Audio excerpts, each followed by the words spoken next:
Hey guys, how's it going? Hope you've been well. Today's video is going to be kind of casual, like a tabletop video. I haven't done one of these in a while. Specifically, it's going to be about batteries, solar generators, whatever you want to call them, and the devices and stuff that you can power with them. Sorry if I'm turning a little funny. I slept really weird on my neck and it's like super sore. Anyway, we're talking about that. Timing somewhat appropriate. We just had like 4 feet of snow in Colorado, and while the grid here stayed on, and as far as I heard, I don't think there were any issues, but I was kind of hoping there was, so then I could do like a real life use of this and make the video around that. It never happened, unfortunately. But about a month ago in Texas froze over and caused all kinds of issues with Texans who are not usually facing that kind of stuff. Part of that was preparedness. People don't have water, people don't have power, people don't have heat, all this stuff. I make videos about this stuff already. So I was reached out to a bunch with people who are like, oh, what should I do? I know you're kind of a prepared guy. I make videos. So I'll link some up here or down below or whatever, but I make some good videos around that. In those videos, I do talk about solar generators. These are basically just batteries that you can charge from solar or AC or DC from your car or whatever, and they can power a bunch of devices. I'm gonna get more into that. Specifically, obviously, we're gonna be talking about the Jackery Explorer 1500 because it launched today. So I apologize as such with launches. A lot of YouTubers get these products and they launch it on the same day because that's when people are buying it. I work off of affiliate commission. Jackery did send me this, but I work off of affiliate commission. So if you feel like buying anything, this or anything else, I would love it if you click my links below. I may have a coupon code for this as well. If I do, I'll put it down there. But they sent this out to me. So full disclosure, and that's not like a brag. People think like, oh, you're bragging about getting, I don't care about getting free stuff. Full disclosure, FTC says I have to tell you that. This was given to me by Goal Zero. This was given to me by EcoFlow. This was given to me by Blue Eddy. I'm not biased because I kind of work with all these companies. So that's just kind of the little full disclosure statement. I'm going to get into the feature of this, what I like about it, what I think could be improved on it. I'm going to compare it a little bit to these other ones, and then I'm going to talk about how to use these things properly, why you might want one, and all that kind of stuff. This is all of my reviews and stuff are very real world, real life, no nonsense. So I'm not going to be reading off a spec sheet much. I have a spec sheet. I may read off of it, but this isn't just reading off a spec sheet. This is just talking, just me rambling. So hope you like it. So this is the Jackery Explorer 1500. The naming convention on the Yetis and the Jackerys and a lot of stuff, 1500 almost always correlates to the closest approximation of the watt hours, so the battery size. So a 1500 Explorer is 1500 watt hours roughly, whereas the Jackery Explorer 1000 is 1000. So this is, 50% more capacity than that. So that's the number if you're wondering what's the difference between them all. This is the Jackery Explorer 1000. So just kind of a miniature version of this. I am bummed that they lost the Anderson solar input, which I liked, and they switched to like a dual 8mm, which I'll get into more later. But these are the two. Here they are, pretty much identical. Got the little flashlights, handles, color scheme, everything. So very similar if you're familiar with the Explorers. They make them in all kinds of sizes. Here is the 500, an even smaller version of it, and they have like a 240 or a 260 or something. We're gonna be talking about this mostly. So those are the other Jackery units, and then here's some other competitors that are in the space, and I'll kind of talk about some specs on these things. This is 33 pounds. This is like 45 pounds. So very similar in terms of power and ports and everything. A few things I like better on this, a few things I like better on this. But you can see I just kind of wanted to show you for size comparison. They're pretty similar in size, honestly, though the Goal Zero is heavier. Here's another one that I would say is in a similar kind of power category. This is the EcoFlow Delta 1300, so it's actually 12 something, so less battery size out of this one, but similar specs otherwise. It is a bit smaller, but they weigh about the same. I believe this is 32 pounds, this is 33 pounds. So very similar in terms of weight, And that's one thing that Jackery gets really right on their products is weight. They're almost always the lightest weight in the category. Here's one other one for giggles, not quite apples to apples, because this is a 2000 watt hour one. Blue Eddy, much different form factor, more like a briefcase. So hopefully that was a little bit helpful, kind of a casual size weight comparison of some kind of similarly spec'd competitors. And then real quick, we'll just do some, the specs are listed online. So up to the top of the handle looks to be about 12.5 inches. Edge to edge this way is about 14 inches, and then front to back is about 10.5 inches. So those are the specs I got here, if you are wondering. So this brand new product, again, though nothing revolutionary or groundbreaking, just kind of a bigger, better solution. So if you need more power, say you have maybe you have an Explorer 500 or equivalent, and you're like, I just go through that battery so fast, I need something bigger, and you really like that interface, this is obviously worth looking into. So the thing that I like about the Jackeries, like I mentioned earlier, they're lightweight and they're very easy to use. Like functionally, you don't have to hold this and hold that, and is this working, is that? It's just you press a button when you want to use something and it's on. So I like that aspect of it, and I like that everything is in the front. There's not plugs in the back and on the side and whatever. Some people like having plugs in different places. I do not. If it's in my car charging from DC, but I want to use it for something, it's nice that I just have to have clearance on one plane, basically, of this to plug things in, whether that's inputs or outputs. If you have something plugging in here and something plugging in here and something plugging in here, you kind of need clearance all around. So I like when everything is on one side. Some cons could be if you want to permanently hook up a solar panel and kind of mount this somewhere and whatever, you might not want it in the front. It's not really how it applies to me though. So specs on this are, it's the 1500, which I actually said I wouldn't read many specs, but I'll read a couple. So it's 1488 watt hours total. So that's the battery capacity of it. It does have USB connections. It has Qualcomm. I don't know that stuff is really using much anymore. What is my jam these days, and everyone's jam, is USB-C. So this has USB-C, and they told me it is a 60 watt port. I did some testing and seems to line up with that. So it can charge up to 60 watts. So that's iPhones, iPads, a lot of laptops, but like the newer MacBook Pros are pulling like 100 watts. So if you're really churning on a new MacBook Pro, this USB-C port won't be enough to keep that, but it'll be plenty to charge it overnight, or if you're doing some casual web browsing or whatever, you can plug directly into there. This is kind of going to be a rambling video because I'm going to talk about stuff and features as I go. The reason that USB-C is important, you say, oh, well, I have the charger. Why didn't I just plug in here for full power? Or I have this, why wouldn't I just... This is an extra thing to bring. So it's an extra thing you could lose or whatever. Probably if you're like living on the road or whatever, you're gonna bring this with you. But if you're just like, oh, I just need to like top some stuff off, this is another thing you don't need to bring in your vehicle.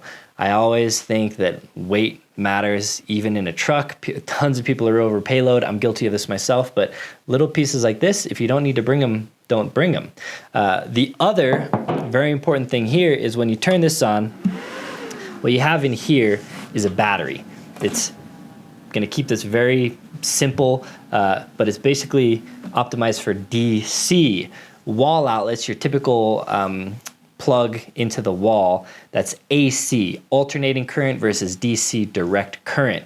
To make a thing usable from battery to laptop, you can go DC to DC. All you need to do is plug this into the USB-C, DC to DC. You don't have to do any kind of conversions. Whereas if you use this thing, you plug it into the AC port, this runs an inverter. So this converts DC battery into AC power back into DC to charge your laptop. It's a super inefficient process. So you try not to do that when you don't need to, because you're losing, I think it's like roughly 20% on each conversion. So if you're converting DC to AC, that's 20% loss in efficiency. And then when you're inserting AC back into DC, that's another 20% loss. So you're looking at, again, very rough numbers, a 40% loss of efficiency versus just plugging it direct. So if you can plug stuff into direct, I would use DC. Same goes for a fridge. So we have something like a Dometic. So if we have something like a Dometic, this is the new CFX3, the 27, I think, the small one. This is the one you want for you weekend warriors, for you weekenderlanders. I'll link all this stuff down below. I have some coupon codes and stuff. Always appreciate using those. But this is a fridge. Other companies make this. You don't need a Dometic, even though they're the best. This is a DC fridge. What this means is you can power this from DC. You plug it into the cigarette lighter. That is going to be the most efficient way to run a DC appliance. A lot of DC appliance, Dometics included, come with an AC plug as well. What that AC plug is doing is getting alternating current from your house, converting it to power this DC appliance. So you do not want to plug a DC appliance into an AC outlet on a battery. You'd rather just run DC straight to DC. So little tech tip there if you were wondering. And again, that's just very basic level stuff. I'm not gonna get too deep or too nerdy. Maybe I will one day. But anyways, you do have AC. If you don't have a DC option, if the thing doesn't have a cigarette lighter, it doesn't have a USB port, then you're gonna use the AC. So if you wanna power a blender, a coffee maker, whatever, stuff like that, you can do that on this. It's a 1500 watt, I believe, or 1800 watt actually, 1800 watts. So that's actually bumped up quite a bit. They keep on bumping those things up, which is nice. So 1800 watt is coming close to your standard 15 amp outlets in your home. So whatever you can plug into a regular outlet in your home, pretty much you can plug into this, and it has a 3600 watt max surge. What that means is a lot of times when something will kick on, it'll surge and pull a bunch of power, but only for like a second or a couple seconds, and then drop down to its like normal operating. And this can handle the surge without tripping. It's called a surge because it can't do that continuously. So it can take up to 1800 watts. So that's across these 3 ports. So if you have something plugged in that's 600 watt, another thing that's plugged in that's 600 watt, another thing, 600, I randomly chose that.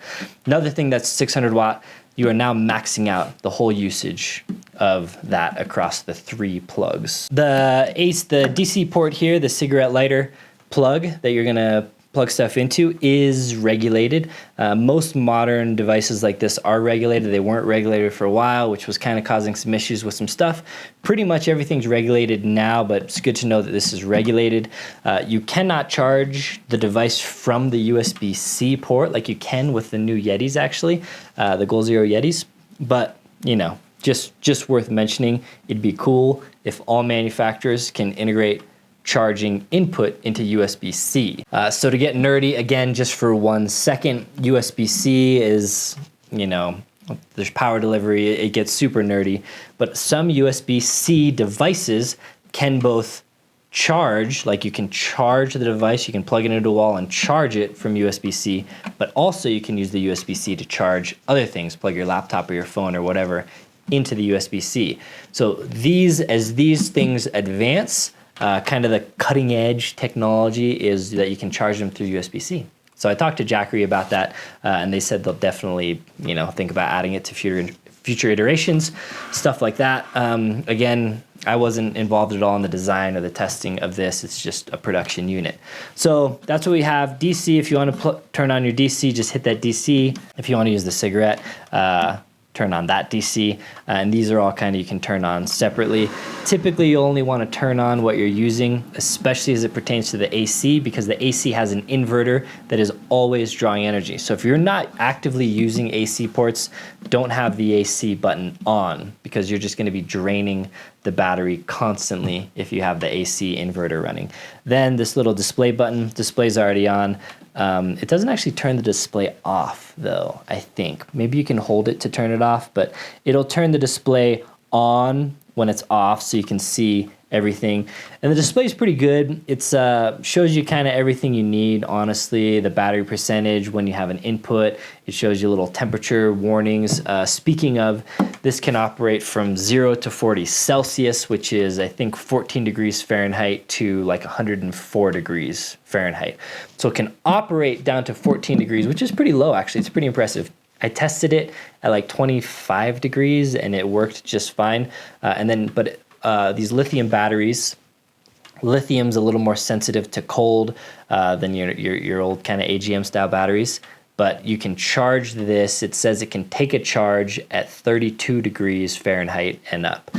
So yeah, that's kind of 32 degrees up to 104. So if you're charging this, if you're using this and it's super, super sunny, like 120 degrees, I would put it in the shade. And if it's super, super, super cold, I would put it somewhere that probably doesn't get as cold potentially. Though these things can get cold and sometimes they'll work. I've definitely used these kind of devices in colder temperature than what they're rated for. And that's probably just because some of the internals kind of heat up the components that can't get that cold. But generally try to keep it within those ranges. If it drops down below that or above that during storage or transportation, not necessarily good for it, but also might not hurt it. Then you have the handle up top, like all of Jackery Explorer products, which, I don't know, is pretty good. I probably wish it was like a collapsible handle, so it could just be kind of a flush flat top or something, but you know, it's an easy way to carry it. I like that this is, like I said earlier, I think about 33 pounds, so easy to carry one-handed if you are not weak, whereas a lot of other devices in this range have kind of the dual handle setup, which I actually prefer the one handle when it's about in this size weight category. Much bigger than this though, and you probably want to move to a dual handle setup. Now let's talk about the solar input, or just the charging input in general, because there's an AC converter. So it comes with an AC charger, obviously. Pro tip, I do this for all my chargers, and that's just get like a silver Sharpie or whatever and label it. So, you know, at this point with all these things, I have like 100 chargers lying around and they get mixed up and confused. So I almost always, the first thing I do is label it. You're gonna do that too, because you're gonna find you're gonna find a drawer of like charging and be like, oh, what was this to again? I don't remember. Label it. So it comes with a AC charger, so this is what you plug into your wall. Again, kind of inefficient because you're converting AC energy into DC through this big chunky block. This is the car charger, which conveniently it does come with as well. So you plug this into the cigarette lighter of your car and it'll charge as you drive. That's one of my favorite things, my favorite ways to use this. I use these for vehicular applications, out camping and whatnot. And while you're driving, if you're driving a lot, just have it plugged in and that'll charge. You might not even need to bring a solar panel at all. And that'll charge as you drive, and then you can also use it while it's charging. So usually I will plug my Dometic into something like this and then plug this into charge. That way when you stop or whatever, sightsee or get out, your fridge always has power because of this. And then when you stop, the battery will kind of start draining a little bit slowly over time. And then once you start your car again, this will automatically start charging this and you bring your battery back up. So that's the main setup. Some companies don't include these. You got to buy them separately. So it's nice that Jackery did include it. Then it'll come with this little guy, which this is a bummer. I don't like this thing because it converts what I would call a more standard 8mm plug. Sorry, wants to focus on other stuff. A more standard 8mm plug, which is historically what the Jackery products have used. Goal Zero uses kind of an alternative version of this. And then they switched to a different 8mm port, which just has, the old 8mm port has a very small center male section, whereas the new 8mm port has a thicker one. Jackery told me it's so it can handle more power. I don't know enough about this connection to know like the max limits of the old 8mm port versus the new one. I don't know whether I believe that or not, but it is what it is. The port has changed, so even though it's still an 8mm port, it's a different 8mm port than you'll find on the other Jackeries. Again, bigger center portion. They do give you an adapter to convert it down, which is nice. So all of your previous ones, all your previous stuff that you had with the smaller center 8mm port, you use this adapter and you'll be able to plug it in to charge here. But I want to mention that just because it's different. So the solar panels they sell are really pretty good, honestly. These 100-watt panels, they fold open and they have little legs that you stand up. Don't ever fold it like this and angle one towards the sun unless you're dumb. Angle them both towards the sun to get maximum efficiency. But they're good, they fold up, they stay closed with a little magnet. They have a little plug in here. So the plug is in now. It was kind of a bummer. The old versions of this had Anderson, which I still think is kind of a more common plug, but now they have 8mm, which is still relatively common. But you cannot plug this directly in. You cannot plug it directly in. It will not really work because the pin is different. So you got to plug it into this converter, and then you can plug it in there, just like that. The other thing it'll come with is a 2-to-1. So what this is, accepts the plug, standard 8mm into here, and then this plugs into here to charge. This, basically what that does is allow you to hook up four of these panels total, which I did in testing, and it charged really fast. Or you can use different solar panels and convert it as long as you can plug it in. So I wish they would have included 2 adapters, honestly, because they have 2 plugs here. So it would be nice to be able to convert 2 down, but just know you cannot plug this directly into this. You can plug this directly into the Explorer 1000 or others, but you cannot plug it directly in without the adapter. Also, in my testing, this 2-to-1, you have to have 2 plugged in. I couldn't get it to work with just 1 plugged in. So if you're just using 1, use this adapter. If you're using 2, then you use the Y splitter adapter that converts 2 of these down. But I do really like these panels. If you want to ball out and get something even better, there's, you know, stuff like Off Grid Trek, who I love. I love them. This is a 200-watt like folding blanket, super high efficiency, super good. You can use other panels for this. So if you already have other panels, or you want to get more panels or different panels, you just need to make sure you have the right adapter. So this will adapt down to an 8mm, and then you can either get the proper 8mm or use this little converter. So yeah, that's it. Overall, I mean, you know, nothing revolutionary or groundbreaking from Jackery on this one, just more power. So if you want more power, if you're running a heated blanket all night or something, or you're just running a lot of devices, or you want to go mountain biking and have something to charge it up and you need that extra juice, speaking of, here, I brought it in just so you could see. So, just so you could see it. So if you're doing something like mountain biking, right? This is kind of what I want to do. This is my Levo.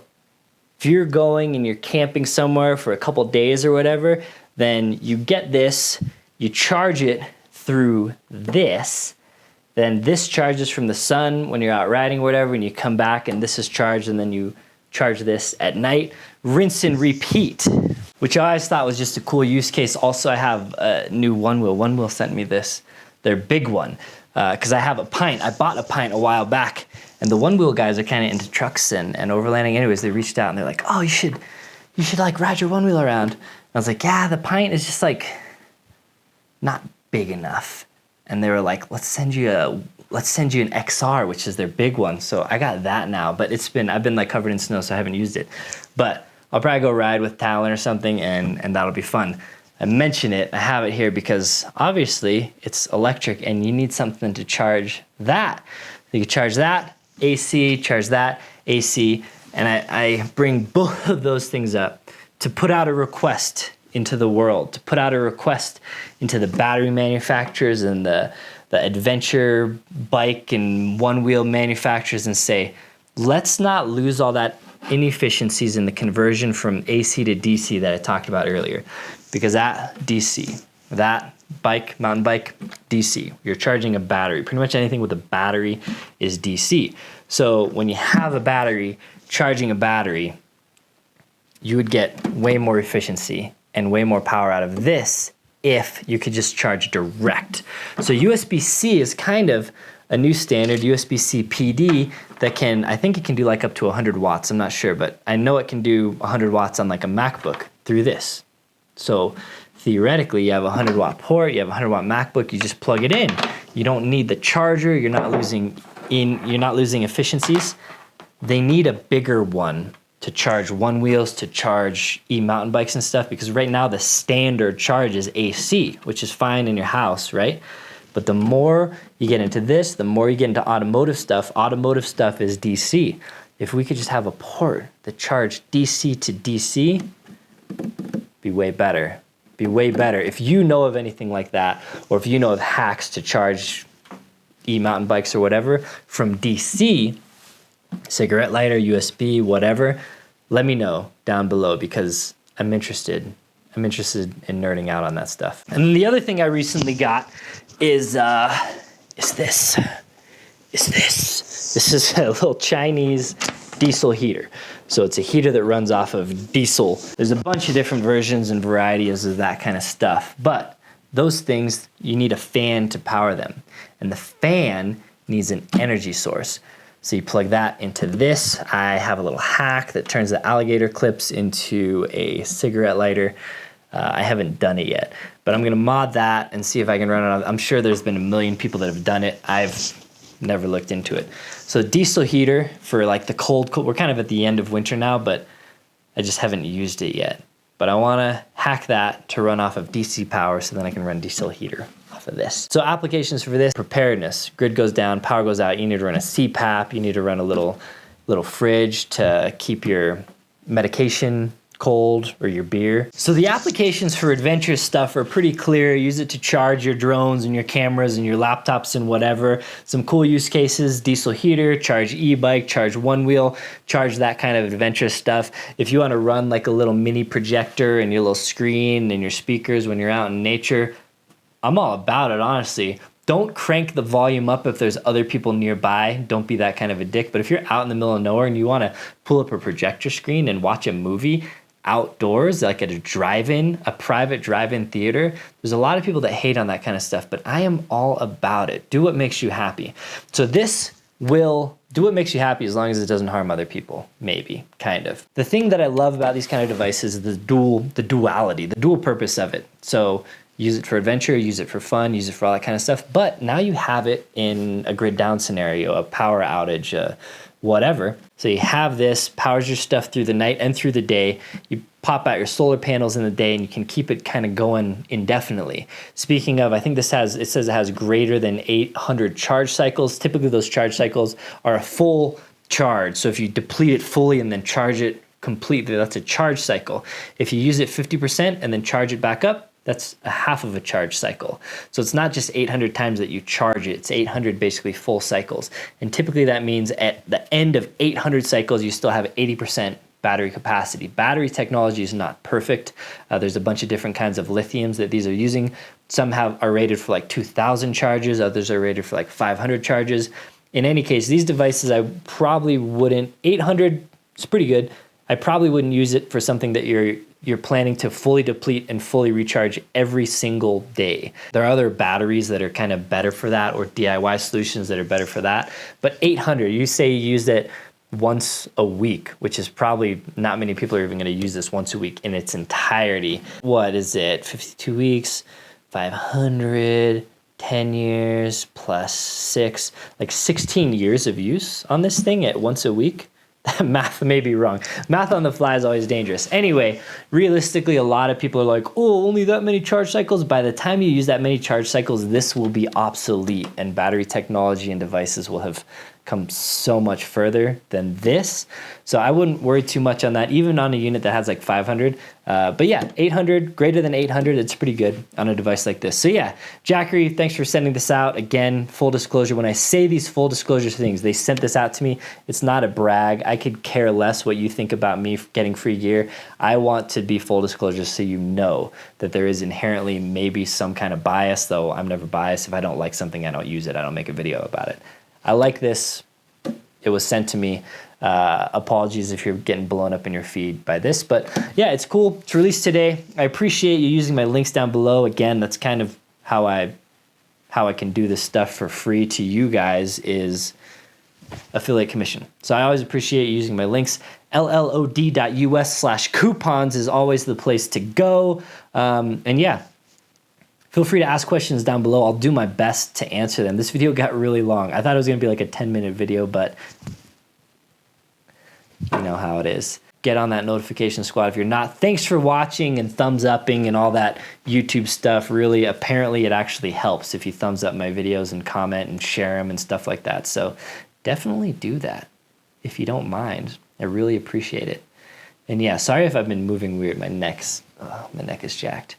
All right, until next time, guys, take care.